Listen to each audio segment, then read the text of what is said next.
ಯಾರೆನಗಿರಲು ಬಾಂಧವ ಎನಲು ನಿನ್ನ ಬಿಡುವನಲ್ಲ. ಸಲಗುವ ದೇವರು ನಿನ್ನೊಳಗಿರಲು ಚಿಂತೆಯ ಮಾತು ಇಲ್ಲ.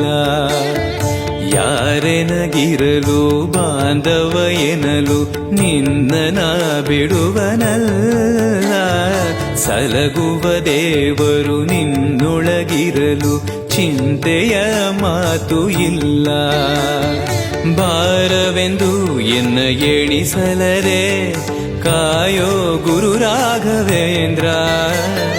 ದಾರವೆಂಬೋ ಆಧಾರ ನೀನು ಹಿಡಿವೆ ನಿನ್ನ